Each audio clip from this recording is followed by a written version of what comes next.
सभी को नमस्कार। मैं कौशल कुमार और स्वागत है आपका हमारे चैनल स्टडी विद कौशल में। केमिस्ट्री का जो सेशन पढ़ने जा रहे थे उसमें हम लोग मेटल्स एंड नॉन मेटल्स पढ़ रहे थे और इसमें मेटल्स का दो पार्ट हम लोगों ने कंप्लीट कर लिया है।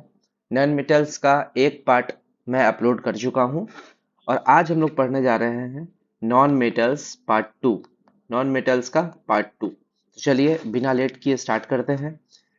तो पिछले वीडियो में हम लोग सल्फर तक पढ़ लिए थे। नॉन मेटल्स में हाइड्रोजन, नाइट्रोजन, ऑक्सीजन, सल्फर वगैरह पढ़ लिए थे। आज हम लोग पढ़ने जा रहे हैं फास्फोरस। फास्फोरस का जो एटॉमिक नंबर होता है वो है 15 और मास नंबर है 31, यानी कि परमाणु संख्या 15, द्रव्यमान संख्या 31। फास्फोरस जो है हमेशा P4 के टर्म में पाया जाएगा, P4 के फॉर्म में। जैसे ऑक्सीजन आपको O2 में मिलता है, नाइट्रोजन N2 के फॉर्म में मिलता है, आपका सल्फर S8 के फॉर्म में मिलता है। ठीक है, उसी तरह फास्फोरस P4 के फॉर्म में मिलता है। यानी कि फास्फोरस जो है उसका टेट्राहेड्रल स्ट्रक्चर होता है, चतुष्फलकीय संरचना होती है। ये आपको याद रखना है। फास्फोरस के बारे में एक बहुत जरूरी बात है, ये सबसे पहले खोजा गया तत्व है। इसे 1669 में हेनिंग ब्रांड द्वारा खोजा गया था। देखिए अंतर क्या हो जाता है, आप लोग थोड़ा सा अगर क्वेश्चन में आप समझने में गलती कीजिएगा तो एग्जाम में वहां पे गलत मार के आइएगा। अगर आपसे पूछेगा फर्स्ट बनाया गया तत्व कृत्रिम रूप से बनाया गया तत्व, तो यहाँ पे आ जाएगा आपका टेक्नीशियम। ठीक है, लेकिन यहाँ पे खोजा गया तत्व है, तो ये 1669 में हेनिंग ब्रांड ने फास्फोरस को खोजा था। तो दोनों में अंतर है। आगे, फ्रॉस का मतलब होता है लाइट और फोरस का मतलब होता है धारक, जो कि एक ग्रीक शब्द है। यानी कि फास्फोरस जो एक ग्रीक शब्द है जो फॉस और फोरस से मिलकर बना है। फॉस का मतलब होता है लाइट और फोरस का मतलब धारक, यानी कि जो लाइट को पकड़ के रखे। यानी कि यह अंधेरे में प्रकाश पड़ने पर चमकती है। ये लाइट को पकड़ के रखता है, इससे लाइट उत्पन्न होती है। ठीक है, इसीलिए फास्फोरस जो है एक इसका एक फ्लोरेसेंट नेचर होता है। ठीक है, ये स्फूर्ति दीप्तकारी होती है, ये चमकती है। हाँ, जैसे ही अंधेरे पे लाइट में फास्फोरस आपको दिखेगा, अंधेरे में लाइट पड़ेगा तो वो उस पर चमकेगा। जैसे आप बात करते हैं बोन्स और टीथ, हड्डी और दांत में फास्फोरस पाया जाता है, व्हाइट फास्फोरस। ठीक है, इसीलिए हड्डी देखिएगा आपको व्हाइट कलर का चमकेगा और दांत भी आपको उजले कलर का चमकता है। और फास्फोरस को हम लोग बोलते हैं फायर ऑफ ग्रेवयार्ड, यानी कि शमशान की आग भी बोलते हैं हड्डी को बोलते हैं। ऐसा क्यों बोलते हैं? क्योंकि बहुत बार क्या होता है कि शमशान में जब आपका हड्डी वगैरह में आग लग जाता है, कुछ हड्डियां बच जाती हैं, तो रात के समय वो चमकती है क्योंकि उसमें हड्डी में पाया जाता है फास्फोरस। तो फास्फोरस में जैसे अंधेरे में लाइट पड़ेगा तो चमकेगा। लोगों को लगता है कि वो रात के अंधेरे में क्या चमक रहा है, वो भूत तो नहीं है। तो वो एक अंधविश्वास का टर्म हो जाता है, जो लोगों में, वो साइंस नहीं पढ़े होते हैं तो उनको समझ में नहीं आता है कि वो है क्या। एक्चुअली में वो है फास्फोरस, व्हाइट फास्फोरस, जिसमें चमकने वाला गुण होता है, फ्लोरेसेंट नेचर होता है। आगे आते हैं, फास्फोरस जो है वो अति क्रियाशील है। यानी कि इसको अति क्रियाशील होने के कारण इसको जल में रखा जाता है। आपसे क्वेश्चन पूछा था कि सोडियम और पोटेशियम इसको रखा जाता है क्रियाशील होने के कारण किरोसिन में। ठीक है, वहीं आपका फास्फोरस जो है ये भी क्रियाशील होता है, इसको रखा जाता है जल में। ठीक है, याद रखना। इसका उपयोग माचिस उद्योग में मैच बॉक्स बनाने के लिए किया जाता है, माचिस का डब्बा बनाने के लिए किया जाता है। ठीक है, वो भी बताएंगे माचिस का डब्बा में क्या यूज होता है। रेड फास्फोरस यूज होता है। आगे, P31, फास्फोरस 31, इसका उपयोग होता है ब्लड कैंसर यानी कि ल्यूकेमिया की जांच करने के लिए, ब्लड कैंसर की जांच के लिए किया जाता है। उसके बाद बात करें और अयस्क, इसका और क्या है? फॉस्फोराइट। देखिए इसको एग्जाम में पूछेगा तो आप मार दीजिएगा, तो ये जनरली पूछेगा ही नहीं क्योंकि फॉस्फोराइट देख के ही लग रहा है फॉस्फोरस का है। ठीक है, और इसका सूत्र होता है CH3PO4 2। इसी को कैल्शियम फॉस्फेट भी बोलते हैं, जो आपका हड्डी और दांत में पाया जाता है, हड्डी और दांत में पाया जाता है।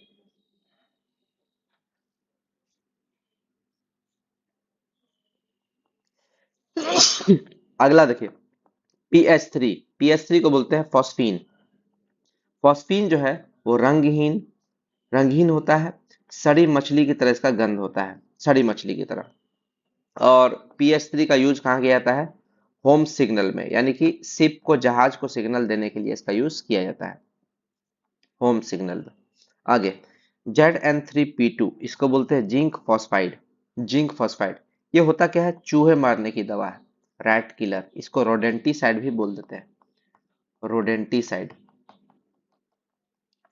Zn3P2 zinc phosphide. आगे आते हैं, फास्फोरस की अधिकता से एक रोग होता है जिसको हम लोग फॉसी जॉ बोलते हैं। फॉसी जॉ नामक बीमारी हो जाती है। आप कमेंट कीजिए, लॉक जॉ किसको बोलते हैं? Lock jaw. लॉक जॉ किस बीमारी को बोलते हैं? लॉक जॉ बोलते हैं टिटनस को। हम बताए थे टिटनस जो है वो आपका नर्वस सिस्टम पर अफेक्ट करता है। जंग लगा हुआ लोहा अगर आपके शरीर में अंदर घुस जाता है तो उससे आपको टिटनस हो जाती है।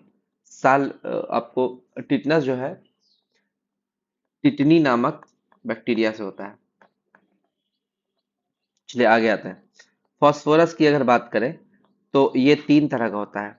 व्हाइट फास्फोरस, व्हाइट या येलो, व्हाइट बोलिए या येलो बोलिए, ठीक है। रेड फास्फोरस और ब्लैक फास्फोरस, तीन तरह का फास्फोरस है। व्हाइट फास्फोरस जो होता है ये मोस्ट रिएक्टिव होता है और लीस्ट स्टेबल होता है। सबसे ज्यादा रिएक्टिव है और सबसे कम स्टेबल होता है। रेड फास्फोरस की अगर बात करें तो इसका उपयोग माचिस उद्योग में किया जाता है। और ब्लैक फास्फोरस का बात करें तो ये सबसे कम रिएक्टिव होता है और सबसे ज्यादा स्टेबल होता है। याद रखिए, जो सबसे ज्यादा रिएक्टिव होगा वो सबसे कम स्टेबल होगा, और जो सबसे कम रिएक्टिव होगा वो सबसे ज्यादा स्टेबल होगा। जस्ट उल्टा ये, ठीक है। अब देखिए व्हाइट फास्फोरस का अगर बात करें, यह 30 डिग्री सेल्सियस पर जलने लगता है। यानी कि इसको अगर रूम टेम्परेचर से भी मिलेगा ना, रूम टेम्परेचर होता है 25 डिग्री सेल्सियस, थोड़ा सा भी अगर इससे ज्यादा मिलेगा, 30 मिलेगा, गर्मी के मौसम में अपने आप जलने लगेगा। इसीलिए इसको पानी में डुबा कर रखा जाता है सुरक्षित रखने के लिए कि खराब ना हो। फास्फोरस का यूज बाद में होता है। आगे रेड फास्फोरस का अगर हम लोग बात करें तो माचिस उद्योग में इसका यूज किया जाता है, माचिस उद्योग में, ठीक है। अब देखिए यहाँ समझिएगा, ये है आपका माचिस का तीली, ठीक है। ऊपर में आपका लाल कलर का जो दिखता है, अब देखिए समझिए, यहाँ पर लोग बहुत कंफ्यूज करते हैं। नीचे में जो लकड़ी है वो लकड़ी किसका बनता है? चीड़ की लकड़ी होती है, यानी कि पाइनस ट्री, पाइनस ट्री की लकड़ी होती है। यहाँ समझ में आ गया? और ऊपर में जो लाल कलर होता है लोग उसको रेड फास्फोरस समझ लेते हैं। नहीं, वो रेड फास्फोरस नहीं है। वो क्या है? रेड लेड प्लस KClO3 है। रेड लेड और KClO3 है। KClO3 यानी कि पोटेशियम क्लोरेट, ठीक। तो ये माचिस का तीली वाला समझ में आ गया। अब माचिस का डब्बा को समझते हैं। ये मान ली माचिस का डब्बा है। माचिस का डब्बा पे यहाँ पे लाल कलर का रहता है जिसमें आप माचिस को जलाते हैं रगड़ के, तो वहां पर होता है रेड फास्फोरस। यानी कि माचिस का डब्बा में जो आपका जलाने के लिए रहता है वो रेड फास्फोरस है। तब कंफ्यूज नहीं कीजिएगा। इसीलिए मैंने यहाँ पे बताया कि मैच बॉक्स बनाने में यूज किया जाता है। आगे बढ़ते हैं।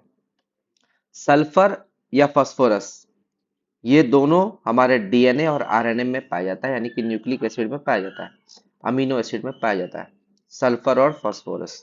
आगे कार्बन का बात करें, कार्बन, कार्बन का एटॉमिक नंबर होता है 6 और द्रव्यमान संख्या होता है 12, ठीक है। कार्बन का परमाणु संख्या होता है 6, द्रव्यमान संख्या होता है 12, ठीक है। सर्वाधिक यौगिक कंपाउंड बनाने वाला तत्व, सर्वाधिक यौगिक बनाने वाला तत्व यही है कार्बन। यह इतना यौगिक इसलिए बनाता है क्योंकि इसमें श्रृंखलन यानी कि कैटेनेशन की प्रॉपर्टी पाई जाती है। यानी कि कार्बन एक दूसरे से जुड़ जाता है, जैसे एक कार्बन दूसरे कार्बन से जुड़ जाता है।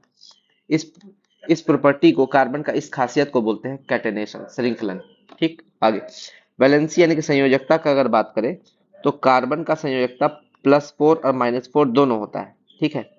अगर कार्बन +4 संयोजकता शो कर रहा है तो ये इलेक्ट्रॉन को शेयर करता है, यानी कि वो कोवैलेंट कंपाउंड बनाता है। कोवैलेंट कंपाउंड यानी कि सहसंयोजक, सहसंयोजक यौगिक। और अगर कार्बन, कार्बन -4 वैलेंसी शो करता है तो वो कार्बाइड बनाता है। याद रखिए कार्बन के पास दोनों वैलेंसी होता है। अब देखिए कार्बन में श्रृंखलन क्यों होता है? क्योंकि कार्बन का साइज छोटा होता है। छोटे साइज होने के कारण यह दूसरे कार्बन के इलेक्ट्रॉन्स को भी पकड़ कर रखता है, दूसरे कार्बन के इलेक्ट्रॉन्स को भी पकड़ कर रखता है। तो कार्बन में कैटेनेशन की प्रॉपर्टी होने का कारण यही है कि कार्बन का साइज छोटा है, कार्बन का साइज छोटा है। अगला कार्बन के एलोट्रोप अपरूप का बात करते हैं। एलोट्रोप बोलते किसको है, अपरूप बोलते किसको है? एक ही तत्व या एलिमेंट के वे रूप जो केमिकल रूप से तो समान होते हैं परंतु उनकी संरचना अलग होती है, यानी कि केमिकली वो कार्बन ही होंगे, ठीक है, लेकिन वो उसका स्ट्रक्चर अलग होता है, उनकी संरचना अलग होती है। स्ट्रक्चर अलग होने के कारण उसको अलग एलोट्रोप कह देते हैं। जैसे आप बात कीजिए कार्बन और क्या बोलते हैं, हीरा और ग्रेफाइट। हीरा और ग्रेफाइट ये दोनों तो कार्बन के ही अपरूप है, लेकिन देखिए हीरा कठोर होता है, ग्रेफाइट सॉफ्ट होता है। हीरा जो है इलेक्ट्रिसिटी कंडक्ट नहीं करता है, ग्रेफाइट इलेक्ट्रिसिटी कंडक्ट करता है। हीरा हीट भी कंडक्ट कर देता है। आगे बात करते हैं, तो कार्बन के एलोट्रोप को दो पार्ट में हम लोग डिवाइड कर दिए हैं। एक तो क्रिस्टलाइज्ड एलोट्रोप, एक नॉन क्रिस्टलाइज्ड एलोट्रोप, यानी कि एक क्रिस्टलीय, दूसरा अक्रिस्टलीय। क्रिस्टलीय किसको बोलेंगे? जिसका ज्योमेट्री फिक्स होगा, जिसका ज्यामिति फिक्स होगा। और अक्रिस्टलीय किसको बोलेंगे? जिसका ज्योमेट्री फिक्स नहीं होगा, यानी कि शेप साइज ज्योमेट्री ये फिक्स नहीं होगा। आगे, और ये क्या बोलते हैं, हाँ क्रिस्टलाइज हो गया। क्रिस्टलाइज का एग्जांपल है डायमंड, यानी कि हीरा। डायमंड लिख दिए, इसको हीरा कर दीजिए, हीरा, ठीक है। ग्रेफाइट और फुलरीन, फुलरीन को कार्बन 60 भी बोलते हैं, ठीक है। अगला नॉन क्रिस्टलाइज का अगर हम लोग बात करें तो नॉन क्रिस्टलाइज में आपका हो जाएगा कोक, कोल, चारकोल, काजल, ठीक है, आपका ये सब हो जाएगा। और कोल में भी आपको चार पार्ट में डिवाइड किया गया, पीट, लिग्नाइट, बिटुमिनस, एंथ्रासाइट। जो कोयला होता है, कोल यानी कि कोयला, सबसे उच्चम उत्तम किस्म का कोयला होता है इसमें एंथ्रासाइट, और सबसे खराब होता है पीट। तो इसको भी डिस्कस करेंगे। चलिए एक एक करके डिस्कस करते हैं। सबसे पहले डायमंड, ग्रेफाइट और फुलरीन के बारे में डिस्कस कर लेते हैं। स्ट्रक्चर कैसा होता है? डायमंड का स्ट्रक्चर होता है टेट्राहेड्रल, यानी कि चतुष्फलकीय। जो आपका फास्फोरस का था, P4 का था, वही डायमंड का भी स्ट्रक्चर होता है। यानी कि डायमंड जो है वो sp3 हाइब्रिडाइजेशन से जुड़ा होता है, यानी कि एक कार्बन चार कार्बन से जुड़ा होता है, ठीक है। sp3 वगैरह हम जब केमिकल बॉन्डिंग पढ़ाएंगे तो समझा देंगे sp3 sp2 क्या होता है, ठीक है। एक कार्बन अगर चार कार्बन से जुड़ा हो तो वहां sp3 हाइब्रिडाइजेशन होता है, ठीक है। यानी कि अगर चार कार्बन जुड़ गया तो हीरे कार्बन का कितना संयोजकता होता है? चार। चारों कार्बन से अगर जुड़ा हुआ है, समझ लीजिए कि एक भी फ्री इलेक्ट्रॉन नहीं है, क्योंकि चारों कार्बन का तो यूज हो गया। कार्बन का वैलेंसी 4 है और चारों यूज हो गया, तो एक भी फ्री इलेक्ट्रॉन उसमें नहीं होगा। यानी कि डायमंड जो है विद्युत का कुचालक होगा, यानी कि इलेक्ट्रिसिटी कंडक्ट नहीं करेगा। इलेक्ट्रिसिटी कंडक्ट करने के लिए फ्री इलेक्ट्रॉन होना चाहिए। उसी तरह आगे बात करते हैं। ग्रेफाइट का अगर बात करें तो ये षटकोणीय परतदार संरचना है, यानी कि हेक्सागोनल विथ लेयर, ठीक है। हेक्सागोनल स्ट्रक्चर होता है और इसमें लेयर भी होता है, लेयर भी होता है, ठीक है। यही लेयर जो ग्रेफाइट में है, लेयर होने की वजह से ग्रेफाइट चिकना होता है। ये भी याद रखिएगा, आपसे क्वेश्चन पूछता है ग्रेफाइट का चिकना होने का, सॉफ्ट होने का रीजन क्या है? ग्रेफाइट में लेयर पाई जाती है और हेक्सागोनल स्ट्रक्चर है, यानी कि sp2 हाइब्रिडाइजेशन है। sp2 यानी कि एक कार्बन तीन कार्बन से जुड़ा हुआ है, यानी कि कार्बन के का जो वैलेंसी है, कार्बन का वैलेंसी 4 होता है, तो तीन कार्बन यूज हो गया, एक कार्बन यूज नहीं हो पाया, यानी कि फ्री इलेक्ट्रॉन्स एक हो जाएगा, एक फ्री इलेक्ट्रॉन्स हो जाएगा। इसीलिए ये विद्युत का सुचालक होता है, ये इलेक्ट्रिसिटी को कंडक्ट करता है, good conductor of electricity, good conductor होता है। ये गुड कंडक्टर क्यों नहीं है? क्योंकि इसमें फ्री इलेक्ट्रॉन्स जीरो है। अब आगे आते हैं फुलरीन, कार्बन 60 का बात करते हैं। जियोडेसिक गुंबद, यानी कि फुटबॉल की संरचना होती है, जियोडेसिक गुंबद, ठीक है। इसमें फुटबॉल जैसी संरचना पाई जाती है। और अगर बात करें sp2 हाइब्रिडेशन, ये भी होता है। sp2 का मतलब एक कार्बन तीन कार्बन से जुड़ा हुआ है, यानी कि कार्बन का चार को जो वैलेंसी था उसमें से तीन यूज हो गया, एक यूज नहीं हो पाया, तो फ्री इलेक्ट्रॉन्स हो गया एक। इसीलिए फुलरीन जो है वो सुपर कंडक्टर, अति चालक, ये बहुत बढ़िया कंडक्टर होता है इलेक्ट्रिसिटी का, ठीक है, बहुत अच्छा कंडक्टर होता है। आगे और आगे बात करते हैं। देखिए अब डायमंड का अगर बात करें तो डायमंड में प्रबल कोवैलेंट बॉन्ड पाया जाता है, स्ट्रॉन्ग कोवैलेंट बॉन्ड, प्रबल यानी कि स्ट्रॉन्ग, स्ट्रॉन्ग कोवैलेंट बॉन्ड पाया जाता है, ठीक है।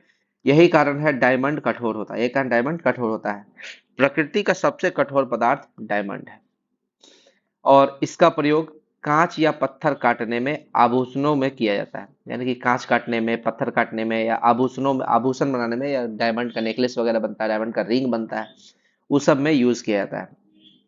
अब आते हैं ग्रेफाइट का। ये है ग्रेफाइट का स्ट्रक्चर, ये है ग्रेफाइट का षटकोणीय, 1 2 3 4 5 6, 6 हेक्सागोनल विथ लेयर। हेक्सागोनल यानी कि छह, छह कोना होगा, नीचे भी आपका छह कोना होगा। देखिए ये जो छह कोना जो दिख रहा है, किस बॉन्ड से जुड़ा हुआ है? ये जुड़ा है कोवैलेंट बॉन्ड से, सहसंयोजक बंध से, ये जो मोटा वाला है। लेकिन नीचे में भी जो लेयर है, ये कोवैलेंट बॉन्ड से जुड़ा हुआ है, लेकिन ये दोनों एक दूसरे से, ये वाला एक दूसरे से एक वीक फोर्स से जुड़ा हुआ था, वीक, जिसको बोलते हैं वैन डर वाल फोर्सेस। यानी कि ग्रेफाइट में आपका एक तो कोवैलेंट बॉन्ड भी होता है और एक वैन डर वाल फोर्स भी होता है, इसीलिए ग्रेफाइट जो है सॉफ्ट होता है। वैन डर वाल फोर्सेस के कारण ग्रेफाइट सॉफ्ट होता है। हीरा में केवल कोवैलेंट बॉन्ड है, वो भी स्ट्रॉन्ग, इसीलिए हीरा कठोर होता है। ठीक है, जबकि ग्रेफाइट का अगर बात करें तो ग्रेफाइट में यहाँ पर तो कोवैलेंट बॉन्ड है, ये देखिए यहाँ पर कोवैलेंट बॉन्ड है, यहाँ पर भी आपका कोवैलेंट बॉन्ड है, लेकिन ये जो आपका डॉटेड डॉटेड दिख रहा है, ये वाला, ये आपका वैन डर वाल फोर्सेज है। और यही लेयर का काम करता है, लेयर बनाने का काम करता है। यानी कि ये जो नीचे वाला सरफेस है, ऊपर वाला सरफेस है, इसको जोड़ रहा है, लेयर बनाने के लिए जो जोड़ रहा है वो वैन डर वाल फोर्सेज है। ठीक है, अब फुलरीन का अगर बात करें, ये फुलरीन जो है, फुलरीन, इसे बकमिंस्टर फुलरीन कहा जाता है। ठीक है, और इसमें कार्बन 60 को होता है, 60 कार्बन होता है। ठीक है, यानी कि इसमें टोटल 32 फलक होता है, 32 फलक। इस 32 फलक में 20 फलक जो है वो षटकोणीय होता है, और 12 फलक जो है वो पंचकोणीय होता है। ये एग्जाम में आपसे पूछेगा तो आप फंस जाइएगा, आपको पता ही नहीं चलेगा। फुलरीन में कितना फलक होता है? 32 फलक, 32 फलक। इसमें से 20 फलक जो है वो षटकोणीय होता है, यानी कि हेक्सागोनल, षटकोणीय यानी कि हेक्सागोनल, हेक्सागोनल। और 12 फलक पंचकोणीय यानी कि पेंटागोनल, पेंटागोनल। यहां तक समझ में आ गया? आगे बढ़ते हैं।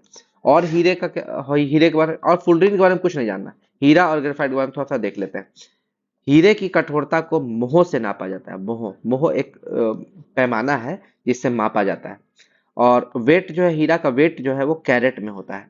ठीक है, जैसे सोने की शुद्धता कैरेट में मापी जाती है, हीरे का जो वजन है वो कैरेट में मापा जाता है। एक कैरेट जो है हीरा का, वो 200 मिलीग्राम का होता है, 200 mg। ये एग्जाम में पूछा हुआ क्वेश्चन है। और हीरे की डेंसिटी जो है 3.51 ग्राम पर सेंटीमीटर क्यूब होता है, और ये उष्मा का सुचालक होता है। यानी कि एक तो देखिए ये विद्युत का कुचालक होता है, मतलब बैड कंडक्टर ऑफ इलेक्ट्रिसिटी, लेकिन गुड कंडक्टर ऑफ हीट। ठीक है, हीरे में एक चीज छूट गया है, हीरा जो है, हीरे में चमक का कारण, चमक का कारण क्या होता है? Total internal reflection, total internal reflection. Hindi medium वाले स्टूडेंट इसको लिखिएगा, पूर्ण आंतरिक परावर्तन, पूर्ण आंतरिक परावर्तन। जब हम लोग फिजिक्स पढ़ेंगे वहां समझेंगे पूर्ण आंतरिक परावर्तन है क्या। और हीरे का जो रिफ्रैक्टिव इंडेक्स है, यानी कि अपवर्तनांक, अपवर्तनांक, वो 2.42 होता है, बहुत ज्यादा होता है। यही कारण है हीरे में चमक होती है। और बात करें, अब ग्रेफाइट का बात करें, पेंसिल में प्रयोग, ग्रेफाइट का यूज पेंसिल में किया जाता है।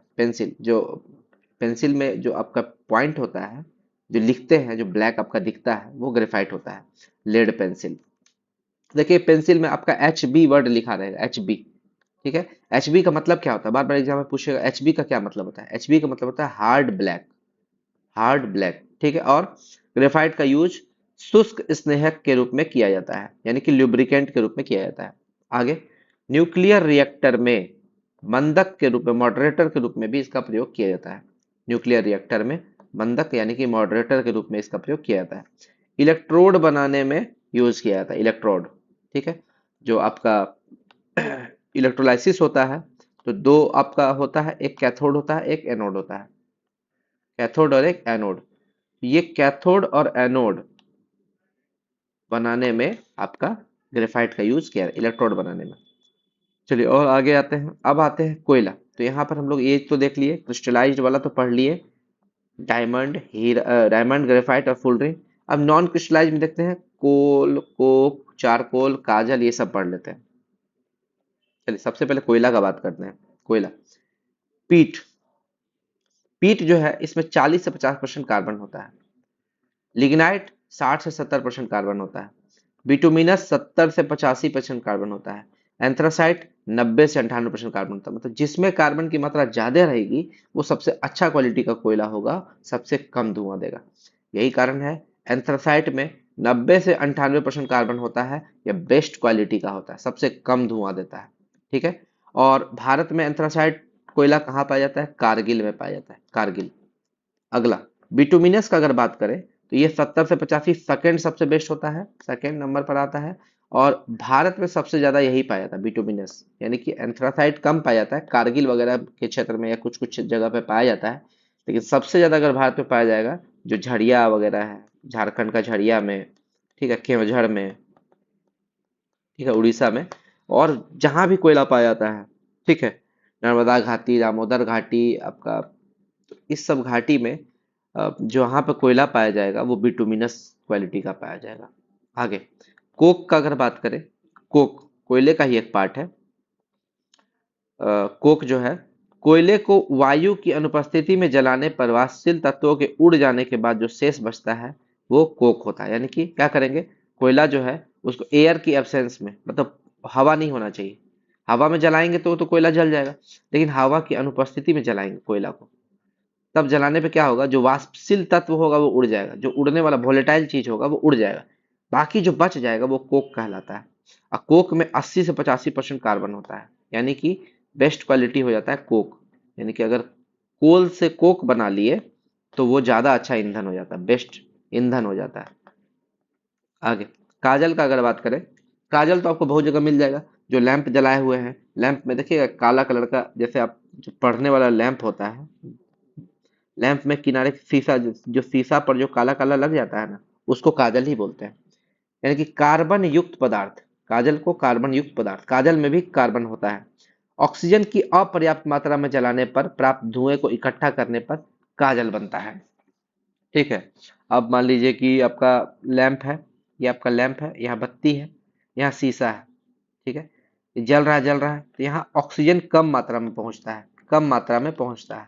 उसके कारण क्या होगा कि ये लैंप के शीशा में जाके चिपक जाएगा, और शीशा को आप जैसे आप निकालिएगा ना, तो वो काजल का काम करता है। यानी कि ऑक्सीजन की अपर्याप्त मात्रा में जलाने पर प्राप्त धुएं को इकट्ठा करने पर कार्बन काजल बनता है, और इसमें 95% कार्बन होता है। और इंक बनाने में, आपका काला कलर का जो इंक बनाता है उसमें आपका यूज किया जा सकता है काजल का। और आंखों की सुंदर, आंखों में काजल लगाते हैं, है ना, आंखों की सुंदरता के लिए इसका यूज करते हैं। शू पॉलिश में, जो काला कलर का जो शू होता है, शू पॉलिश में काजल का यूज किया जाता है। आगे, चारकोल का अगर हम लोग बात करें तो bone charcoal, would charcoal, sugar charcoal, blood charcoal, चार तरह का चारकोल होता है। तो सुगर चारकोल और ब्लड चारकोल के बारे में नहीं पढ़ना है, बोन चारकोल और वुड चारकोल के बारे में बता देते हैं। बोन चारकोल जो होता है, हड्डियों को O2 की कम मात्रा में जलाने पर प्राप्त होता है। यानी कि अगर हड्डियों को हम लोग ऑक्सीजन की कम मात्रा में, ऑक्सीजन का एब्सेंस में, एब्सेंस नहीं, लैक प्रेजेंस ऑफ ऑक्सीजन, कम मात्रा में ऑक्सीजन प्रेजेंट होना चाहिए, तब अगर हड्डियों को हम लोग जलाएंगे तो हम लोग को बोन चारकोल प्राप्त होगा। और इसका यूज कहाँ होता है बोन चारकोल का? शुगर के ब्लीचिंग में, शुगर को शर्करा के विरंजन में, शुगर के ब्लीचिंग करने में इसका यूज किया जाता है। यही कारण है शुगर को अवॉइड करना चाहिए खाने से। जो लोग मांस मछली नहीं खाते हैं वो शुगर खा लेते हैं तो भाई हो गया, वो तो मांस मछली खा ही लिया, क्योंकि वो हड्डियों से ही बना है, समझ लीजिए। आगे, वुड चारकोल की अगर बात करें तो लकड़ी को O2 की कम मात्रा में जलाने पर वुड चारकोल बनता है। लकड़ी को, यहाँ पे लकड़ी है, यहाँ पे हड्डी, दोनों में अंतर समझिए। क्योंकि ये बोन से बन रहा है इसलिए इसको बोन चारकोल बनेंगे, ये लकड़ी से बन रहा है इसलिए वुड चारकोल बनेंगे। और दोनों में ऑक्सीजन की मात्रा कम होनी चाहिए, ऑक्सीजन की मात्रा कम होनी चाहिए, बस यही है। आगे आगे बात करते हैं। CNG, compressed natural gas, full form भी एग्जाम में पूछ देता है आपसे, संपीड़ित प्राकृतिक गैस। ये इसमें होता क्या, CNG में मुख्यतः CH4 मीथेन होता है, और ये वाहनों में ईंधन के रूप में यूज किया जाता है।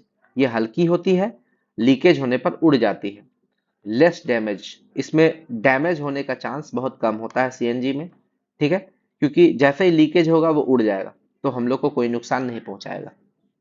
LPG का अगर बात करें, लिक्विफाइड पेट्रोलियम गैस, या द्रवित पेट्रोलियम गैस इसको हिंदी में बोलते हैं। ये एक कुकिंग गैस है, यानी कि जो खाना बनाने वाला सिलेंडर होता है उसमें ये होता है।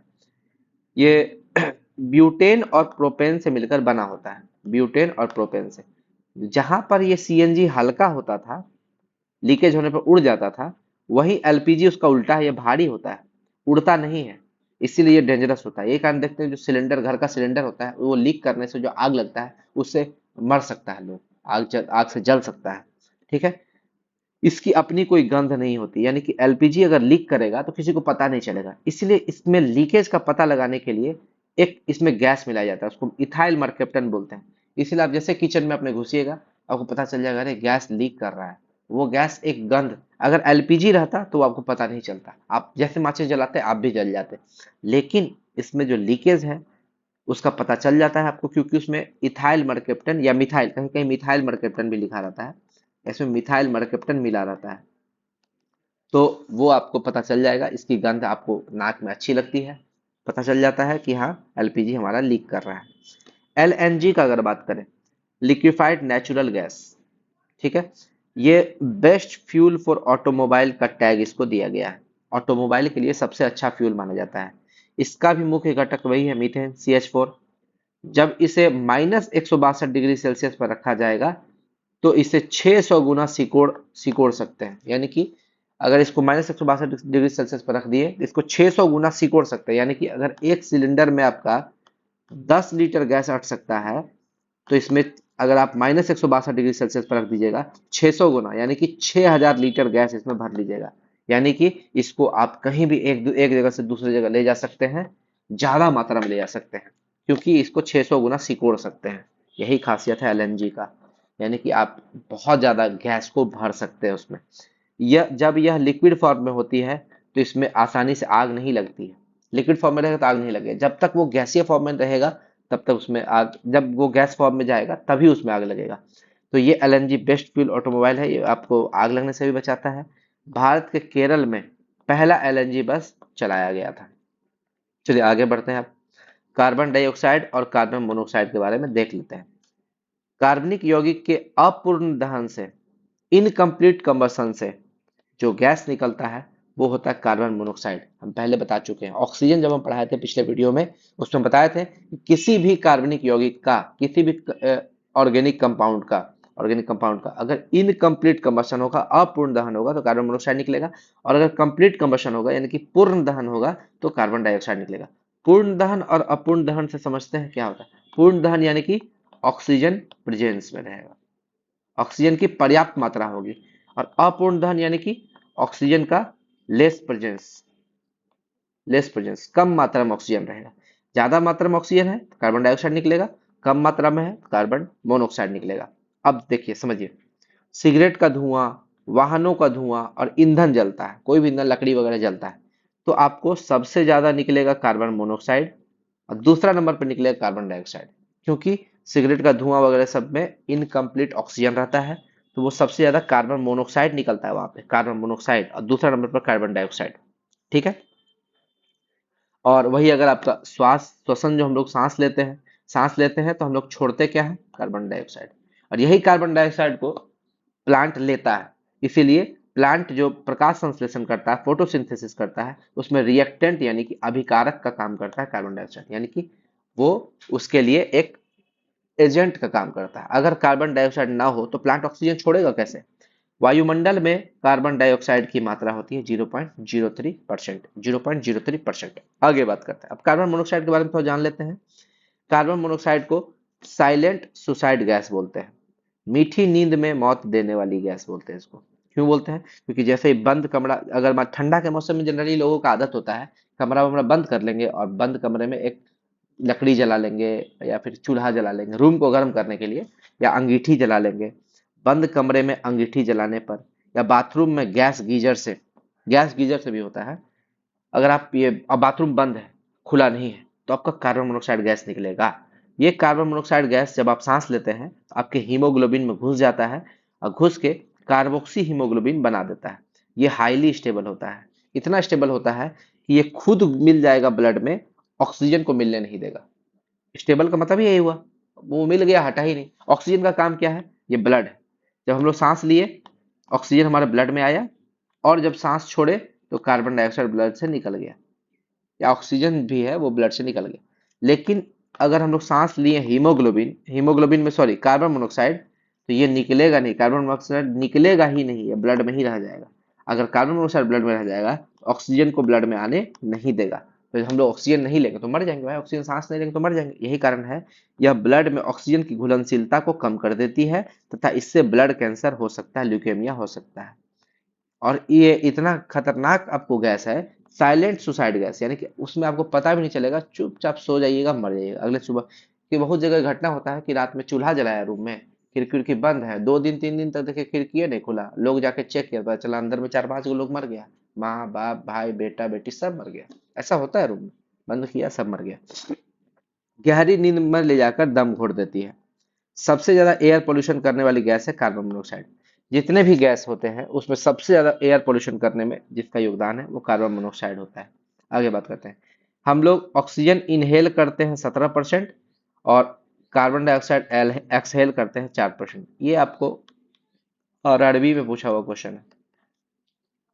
आगे बात करते हैं। हाँ, रात्रि में बड़े पेड़ों के नीचे नहीं सोना चाहिए। क्यों? क्योंकि रात्रि में पेड़ प्रकाश संश्लेषण नहीं करते हैं। क्यों? रात्रि में ऑक्सीजन मतलब क्या बोलते हैं, रात्रि में सनलाइट आता ही नहीं है, तो प्रकाश संश्लेषण फोटोसिंथेसिस कहाँ से करेंगे? इसलिए श्वसन करने के कारण CO2 गैस निकलती है। रात्रि में पौधा श्वसन करते हैं, प्रकाश संश्लेषण नहीं करते हैं, ये याद रखिए, श्वसन करते हैं। जो हम लोग करते हैं वही प्लांट भी करता है, प्रकाश संश्लेषण नहीं होता है। और जैसे ही श्वसन करेगा तो CO2 गैस निकलेगा, और CO2 गैस जो है हवा से भारी होता है, यानी कि वो नीचे बैठेगा। हम लोग अगर पेड़ के नीचे सो रहे हैं तो वो नीचे आएगा, हमारे पास आएगा। और CO2 गैस श्वास लेने पर दम घोटती है। जैसे सी कार्बन मोनोऑक्साइड दम घोटती है, वैसे कार्बन डाइऑक्साइड भी दम घोटती है। हमारे जैसे तुरंत मुंह में आ जाएगा, हमारे नाक से जाएगा तो हमारा दम घोटने लगेगा। देखिए CO2 का कुछ यूज हम लिख दिए एक साथ। फुली रोटी बनाने में इसका यूज किया जाता है।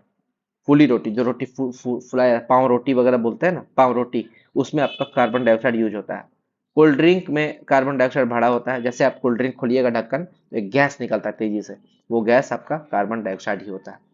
सोडा वाटर में भी आपका जो बुलबुला निकलता है उसका कारण कार्बन डाइऑक्साइड होता है।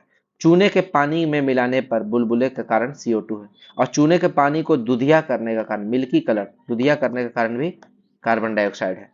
केक या पावरोटी का फूलना, केक या पावरोटी जो फूल जाता है वो CO2 कार्बन डाइऑक्साइड गैस के कारण फूलता है।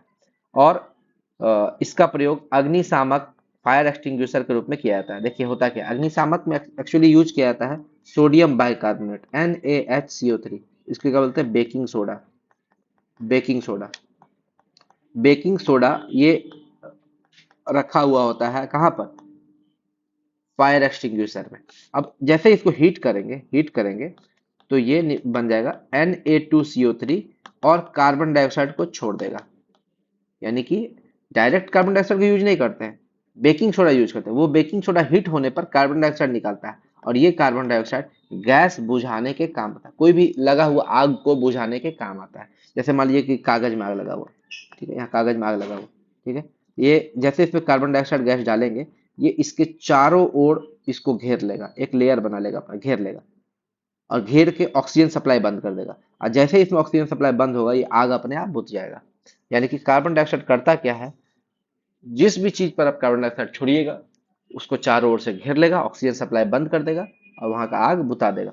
इसीलिए कार्बन डाइऑक्साइड का यूज अग्निशामक फायर एक्सटिंग्विशर में किया जाता है। सॉलिड CO2 अगर बात करें, इसको ड्राई आइस बोलते हैं, शुष्क बर्फ। सॉलिड CO2 को ड्राई आइस बोलते हैं। चलिए अब आगे आते हैं मीथेन। मीथेन के बारे में देख लेते हैं। CNG, LNG, biogas, natural gas, इस सब में आपको मीथेन पाया जाता है।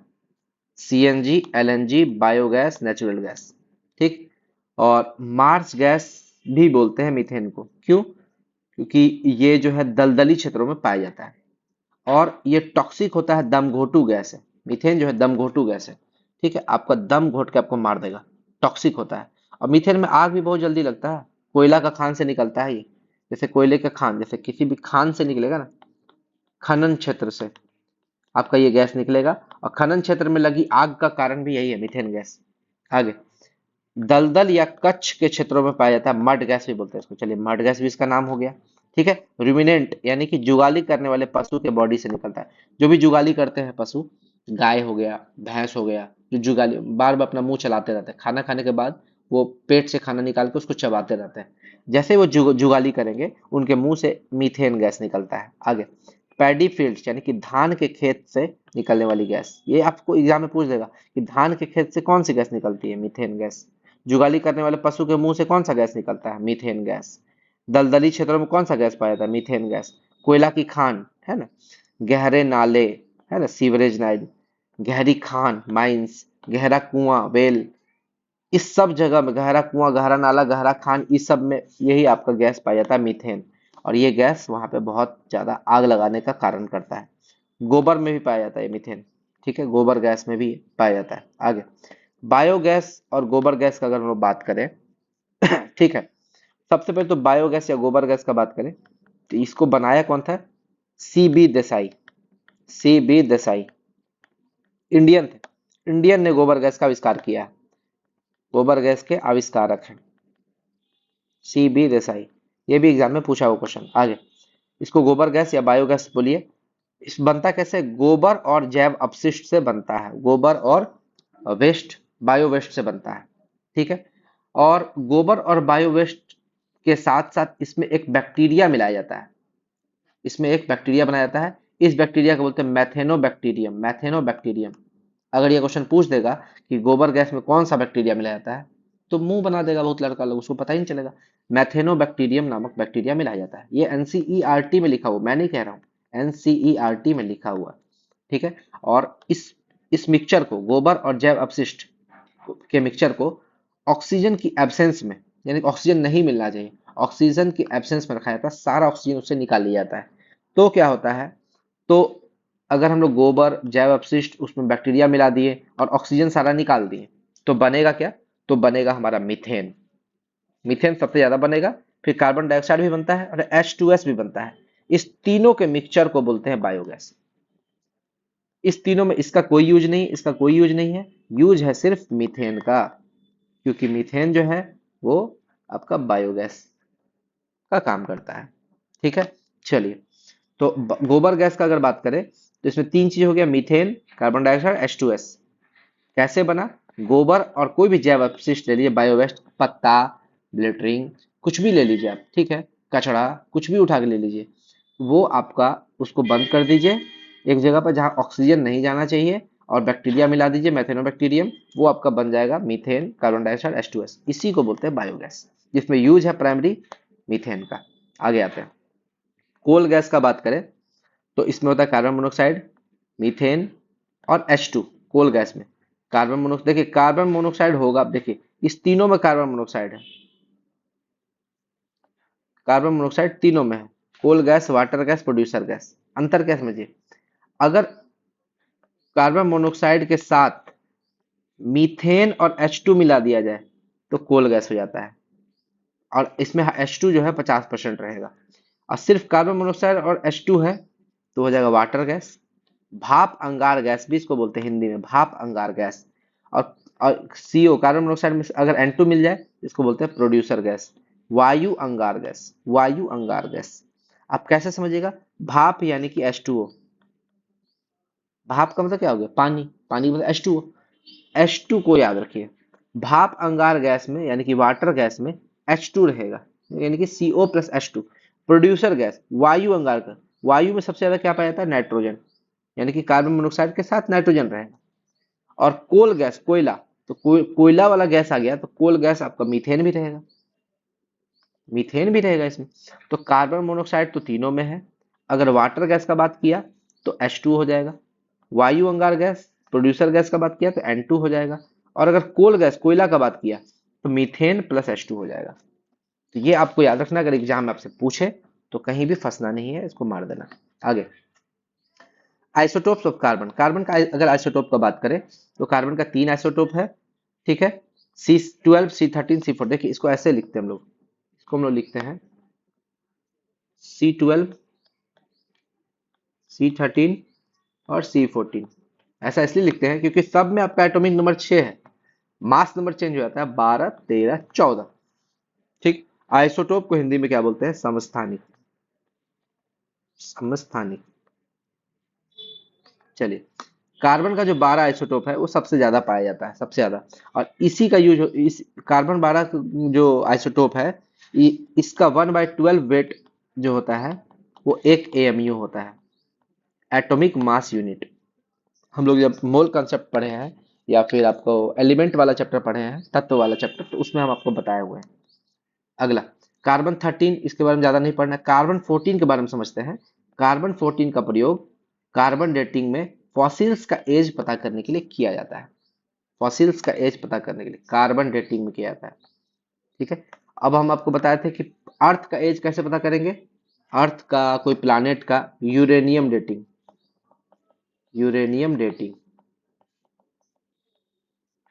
यूरेनियम डेटिंग से अर्थ का, मून का, कोई प्लानेट का, कोई दूसरे प्लानेट का, इस सब का एज यूरेनियम डेटिंग से पता चलता है। और एक क्वेश्चन है, प्लांट का एज, जो प्लांट जिंदा है, यहाँ पे तो आपका फॉसिल्स है ना, प्लांट मर गया, उसका एज, कोयला का एज वगैरह सबका एज, अगर फॉसिल, किसी फॉसिल्स को, या डायनासोर का हम लोग को मिला हड्डी, उसका एज पता करेंगे तो वो कार्बन 14 से पता करेंगे। लेकिन अगर आपको किसी प्लांट का एज पता करना है, प्लांट का एज, तो प्लांट में एनुअल रिंग पाया जाता है, एनुअल रिंग, एनुअल रिंग। उस एनुअल रिंग को काउंट करके पता चल जाएगा कि प्लांट का एज क्या है। जितना एनुअल रिंग होगा उतना ही प्लांट का एज होगा। इस विधि को बोलते हैं डेंड्रोक्राइनोलॉजी, क्राइनोलॉजी, डेंड्रोक्राइनोलॉजी। ठीक, आगे आते हैं। अब हेलोजन के बात करते हैं। हेलोजन यानी कि ग्रुप 17। हेलोजन का ट्रिक क्या था, हम आपको बताए थे पीरियोडिक टेबल में। फिर आई, फिर बाहर आई, हाँ, फिर कल बाहर आई, आंटी टशन में, टशन में। ठीक है। तो एफ से हो गया फ्लोरीन, Cl से क्लोरीन, Br से ब्रोमीन, I से आयोडीन, At से एस्टेटीन। इसका पता नहीं, नाम भूल गया। ठीक है। फिर कल बाहर आई आंटी टशन में, फिर कल बाहर आई आंटी टशन में। ठीक है। Fluorine, chlorine, bromine, iodine, एस्टेटीन। ठीक है। अब चलिए फ्लोरीन के बारे में देख लेते हैं। सबसे पहला फ्लोरीन, मोस्ट इलेक्ट्रोनेगेटिव एलिमेंट, सबसे ज्यादा विद्युत ऋणात्मक तत्व है ये। इसका जो भी विद्युत ऋणात्मक तत्व होता है उसका हम लोग पॉलिंग स्केल में मापते हैं, पॉलिंग स्केल। और ये जो पॉलिंग है, एक साइंटिस्ट के नाम पर इसका नाम रखा गया है। ये पॉलिंग है, इनको 2 बार नोबेल प्राइज दिया गया है, 2 बार नोबेल पुरस्कार दिया गया है। और नोबेल पुरस्कार 2 बार मिला है इनको, मैरी क्यूरी, मैरी क्यूरी को भी 2 बार नोबेल पुरस्कार, एक बार फिजिक्स में, एक बार केमिस्ट्री में। चलिए, और फ्लोरीन का यूज कहाँ होता है। फ्लोरीन का एक तत्व है HF, हाइड्रोजन फ्लोराइड, इसमें फ्लोरीन है। HF का प्रयोग कांच पर लिखने के लिए किया जाता है। कांच पर लिखने के लिए, जैसे शीशा है, शीशा पर आपको कुछ भी लिखना है तो उसमें आपको हाइड्रोजन फ्लोराइड का यूज किया जाएगा, HF। आगे बात करते हैं क्लोरीन का। अगर बात करें, इसके खोजकर्ता है सीले। हम आपको बताए थे ऑक्सीजन, ऑक्सीजन के खोजकर्ता है प्रिस्टले एंड सीले, प्रिस्टले और सीले। उसी तरह क्लोरीन के खोजकर्ता है सीले। क्लोरीन जो है वो 2.5 गुना भारी होता है वायु से, वायु से 2.5 गुना भारी है। ठीक है। और क्लोरोफॉर्म जो बनाया जाता है वो क्लोरीन का ही बना होता है, CHCl3 इसका फॉर्मूला है, CHCl3। इसका प्रयोग निश्चेतक के रूप में किया जाता है, यानी कि निश्चेतक यानी कि बेहोशी, बेहोशी की दवा के लिए, एनेस्थीसिया, हाँ एनेस्थीसिया, निश्चेतक यानी कि एनेस्थीसिया, एनेस्थीसिया। अगला, डीडीटी, डीडीटी में भी क्लोरीन होता है। इसका फुल फॉर्म, डीडीटी का फुल फॉर्म पूछ देगा आपसे, डाइक्लोरो डाइफिनाइल ट्राइक्लोरो इथेन। ठीक है। Dichloro diphenyl trichloro ethane. और ये डीडीटी जो है वो एक इंसेक्टिसाइड है, कीटनाशी है, कीटनाशी के रूप में इसका प्रयोग किया जाता है। और फॉस्जीन गैस का अगर बात करें, वहां पर फॉस्फीन पढ़े थे, फॉस्फीन, याद याद कीजिए, फॉस्फीन PH3, PH3 था, जिसका होम सिग्नल में यूज हो रहा था, होम सिग्नल। ठीक है। फॉस्फीन अलग है, यहाँ फॉस्जीन है, फॉस्जीन COCl2। ये प्लास्टिक बनाने और पेस्टिसाइड्स बनाने में यूज होता है, फॉस्जीन गैस। टीयर गैस जो है क्लोरोपिक्रिन या क्लोरो एसिटोफिनोन बोलते हैं ना, हाँ क्लोरो एसिटोफिनोन, फिनोन, इसमें आप इसको बोलते हैं टीयर गैस, उसमें भी क्लोरीन रहता है। और क्लोरीन का यूज होता है फूलों का रंग उड़ाने में, यानी कि ब्लीचिंग एजेंट के रूप में भी क्लोरीन का यूज किया जाता है। तो ये तो था क्लोरीन। और क्लोरीन का बात करें तो फ्रियोन, फ्रियोन्स यानी कि CFC क्लोरोफ्लोरोकार्बन्स, ठीक है, इसमें भी आपका क्लोरीन पाया जाता है। जैसे फ्रिज से जो धुआं निकलता है, फ्रिज से, रेफ्रिजरेटर वगैरह से जो धुआं निकलता है, ठीक है, AC से जो धुआं निकलता है, उस धुएं में फ्रियोन्स पाया जाता है, फ्रियोन्स यानी कि CFCs क्लोरोफ्लोरोकार्बन्स। और ये क्लोरोफ्लोरोकार्बन्स क्या करता है, हमारे ओजोन लेयर को डिप्लीट कर रहा है, क्षय कर रहा है, ओजोन लेयर को, ओजोन लेयर में छेद करने का कारण है। तो ये फ्रियोन्स हार्मफुल है हमारे इन्वायरमेंट के लिए। आगे बात करते हैं ब्रोमीन का। अगर बात करें तो यह एकमात्र लिक्विड नॉन मेटल है। मेटल और नॉन मेटल, मेटल में एकमात्र लिक्विड है, उसका नाम है मरकरी, पारा, Hg। नॉन मेटल में एकमात्र लिक्विड है, उसका नाम है ब्रोमीन, Br। यही ब्रोमीन है, एकमात्र liquid non metal. AgBr silver bromide, इसका यूज होता है फोटोग्राफी में। फोटोग्राफी में आपका ऑक्जेलिक एसिड का भी यूज किया जाता है, ऑक्जेलिक एसिड फोटोग्राफी में। KBr पोटेशियम ब्रोमाइड, नींद की दवाई बनाने में इसका यूज किया जाता है, नींद पोटेशियम KBr का यूज। अच्छा, AgBr आया, AgNO3 का यूज कहाँ किया जाता है, AgNO3 अमिट स्याही, अमिट स्याही यानी कि वोटिंग इंक, जो हम लोग वोटिंग इंक होता है ना, उसमें AgNO3 का यूज किया जाता है। और AgI सिल्वर आयोडाइड, इसका प्रयोग कृत्रिम वर्षा कराने में, आर्टिफिशियल रेन, कृत्रिम वर्षा कराने में इसका यूज, AgI का यूज किया जाता है। आगे बढ़ते हैं। ब्रोमीन का अगर हम लोग बात करें, यह कच्छ के रण में ब्राइन के रूप में मिलता है, ब्राइन, कच्छ के रण में, यानी कि कच्छ का रण कहाँ पर है, गुजरात, गुजरात में है रण ऑफ कच्छ, वहां पर ब्राइन के रूप में पाया जाता है ब्रोमीन। अगला, स्टार्च पेपर को येलो कलर कर देता है। अरे ये तो VBI मार दीजिए, एग्जाम में क्वेश्चन पूछा हुआ है, स्टार्च के पेपर को येलो कलर दे देता है, ठीक है। और ये इतना इंपॉर्टेंट हो जाता है कि अगर आपका एग्जाम में पूछेगा कि निम्नलिखित में कौन सा तत्व जो है वो स्टार्च पेपर को येलो कलर कर देता है, क्लोरीन, फ्लोरीन, आयोडीन, आप मार नहीं पाइएगा, ठीक है, आप वहां पे आप गलती करके आ जाइएगा। आयोडीन का अगर बात करें, एकमात्र ऐसा अधातु है जिसमें चमक होती है। ऐसे चमक के लिए तो और भी हम लोग पढ़े हैं, जैसे अधातु जिसमें चमक होती है, फॉस्फोरस, फॉस्फोरस में चमक होती है। डायमंड, डायमंड अधातु ही है ना, ऐसे कार्बन का एलोट्रोप है लेकिन चमक तो है। और आपका बात करें आयोडीन, तीन को आपको याद रखना है जिसमें चमक होता है। तो आयोडीन एकमात्र अधातु इसमें चमक होता है, याद रखिए। सबसे ज्यादा यही पूछा जाता है, इसीलिए ऐसा लिखा हुआ है, सबसे ज्यादा इसी के बारे में, आयोडीन के बारे में ही पूछा जाता है। ऐसा कौन सा अधातु है जिसमें चमक होता है, आयोडीन। लेकिन आपको फॉस्फोरस भी याद रखना है, फॉस्फोरस में भी चमक होता है। फायर ऑफ ग्रेवयार्ड बोलते हैं फॉस्फोरस को, फायर ऑफ ग्रेवयार्ड, हड्डी को बोलते हैं, हड्डी में पाया जाता है व्हाइट फॉस्फोरस, जो अंधविश्वास का कारण है।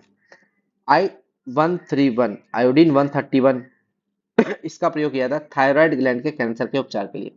जो हमारा थायराइड ग्लैंड होता है, उसके कैंसर का जो उपचार करने में हम किसका यूज करते हैं, आयोडीन का यूज करते हैं। और इसका ओरिजिनल रंग जो होता है वो ब्लू होता है, आयोडीन का वास्तविक कलर ब्लू होता है।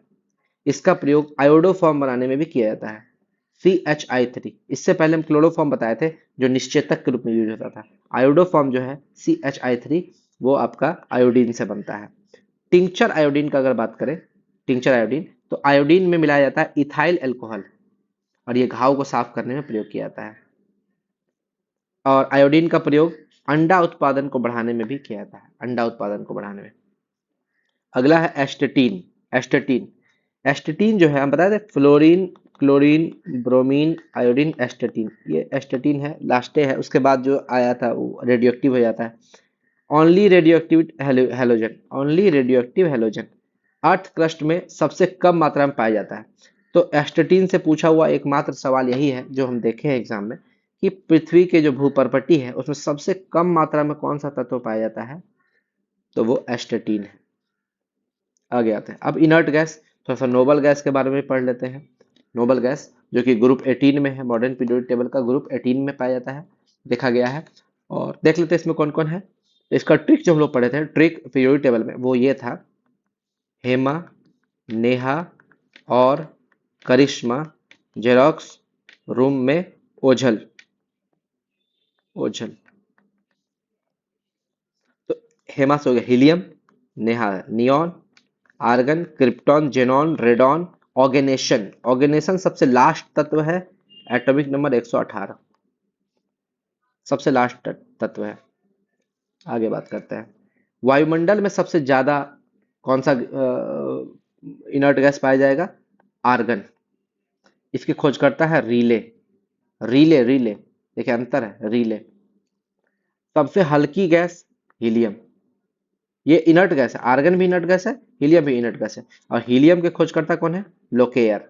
लोकेयर याद रखना है डायरेक्ट। ऑक्सीजन का प्रिस्टले एंड शीले, हाइड्रोजन का कैवेंडिस, नाइट्रोजन का रदरफोर्ड।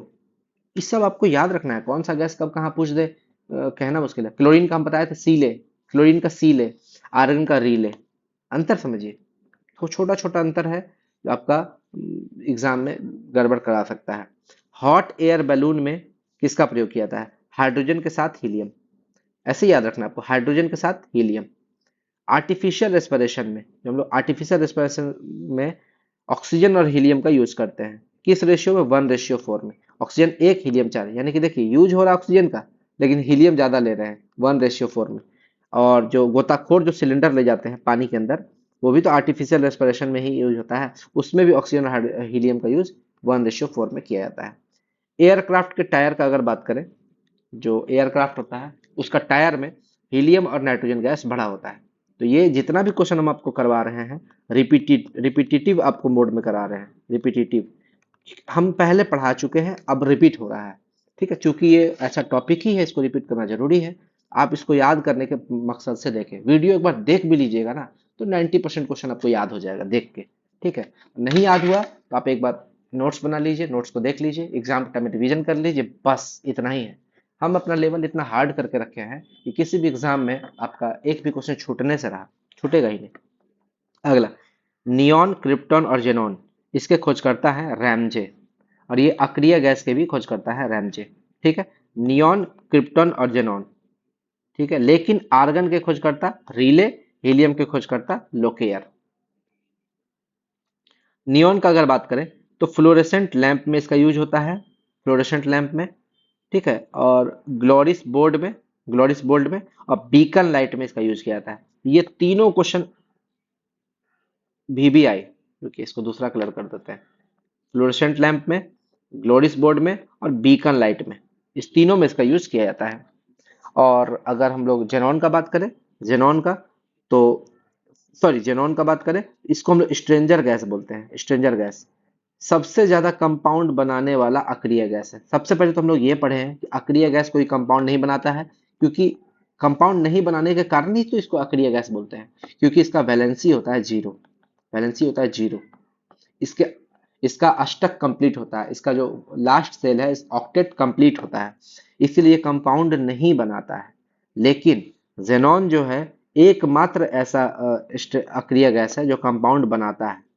कैसे, जेनॉन का कंपाउंड बताते हैं, XeO2, XeOF4, XeOF2, XeF4, ये सब जेनॉन का कंपाउंड है। जेनॉन जो है अपना वैलेंसी +2 भी शो करता है, +4 भी शो करता है, +6 भी शो करता है। ठीक है, इसीलिए जेनॉन जो है बहुत ज्यादा कंपाउंड बनाता है, इसीलिए इसको स्ट्रेंजर गैस भी बोलते हैं। प्रकृति में मौजूद सबसे भारी अक्रिय गैस यही है, सबसे भारी अक्रिय गैस। आगे रेडॉन का अगर बात करें तो चूंकि ये प्रकृति में नहीं पाया जाता है, इसीलिए जेनॉन से ज्यादा भारी है रेडॉन, जेनॉन से ज्यादा भारी है रेडॉन, लेकिन प्रकृति में मौजूद सबसे भारी अक्रिय गैस यही है जेनॉन, क्योंकि रेडॉन प्रकृति में नहीं पाया जाता है। यह सबसे भारी अक्रिय गैस तो है, लेकिन प्रकृति में नहीं पाया जाता है। इसीलिए अगर आपसे पूछे प्रकृति में मौजूद सबसे भारी गैस, जेनॉन मारेंगे, रेडॉन नहीं मारेंगे। क्यों, क्योंकि रेडॉन सबसे भारी अक्रिय गैस तो है, लेकिन प्रकृति में नहीं पाया जाता है। ये प्रकृति में कब आता है, जब भूकंप आता है, भूकंप के दौरान यह निकलती है। और रेडॉन गैस का यूज होता है कैंसर के उपचार के लिए। कैंसर के उपचार के लिए रेडॉन गैस का यूज किया जाता है। कैंसर के उपचार में गामा रे का भी यूज किया जाता है। थायराइड ग्लैंड का कैंसर है, I-131 का यूज किया जाता है। और फॉस्फोरस 31 का भी यूज किसी कैंसर में किया जाता है, कमेंट कीजिएगा। आगे आर्गन का अगर बात करें, इसकी खोज करता है रीले, पहले बता चुके हैं रीले। इसका यूज इलेक्ट्रिक बल्ब में किया जाता है। आर्गन और नाइट्रोजन को फिल किया जाता है इलेक्ट्रिक बल्ब में। आर्क वेल्डिंग का बात करें, आर्क वेल्डिंग में आर्गन का प्रयोग प्रयोग होता है। तो ए आर से आर्गन, ए आर से आर्क वेल्डिंग, ऐसे करके याद रखिए। आर्क वेल्डिंग, ए आर से आर्गन, ए आर से आर्क वेल्डिंग। ट्यूबलाइट में आर्गन के साथ मरकरी वेपर का प्रयोग किया जाता है।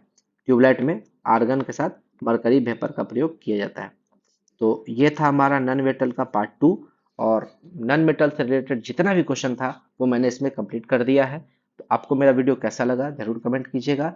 और अगर अभी तक मेरे चैनल को सब्सक्राइब नहीं किया है तो तुरंत सब्सक्राइब कर ले। ठीक है, ये आपको एएसओ की तैयारी तो करवाएगा ही, बीएसएससी सीजीएल 4 के लिए बेस्ट कंटेंट दे रहा हूँ। और ये जो ब्लॉक स्टैटिस्टिकल ऑफिसर की भी तैयारी कर रहे हैं उसके लिए भी साइंस में महामंत्र है ये, समझ लीजिए महामंत्र है। ये मेरा वीडियो जो है आपको बहुत, आपका कॉन्फिडेंस को बूस्ट करेगा, कॉन्फिडेंस को इनहेंस करेगा। और ये विश्वास रखिए ऐसा साइंस आपने कभी नहीं पढ़ा होगा जैसा मैंने पढ़ाया है। तो थोड़ा सा सिंसियरली ध्यान दीजिए, अभी ध्यान दे दीजिएगा। एग्जाम आते आते आपको रिवीजन ही करना पड़ेगा, बाकी कुछ नहीं करना पड़ेगा। तो चलिए इतना ही कहकर आज का वीडियो खत्म करते हैं। तो धन्यवाद।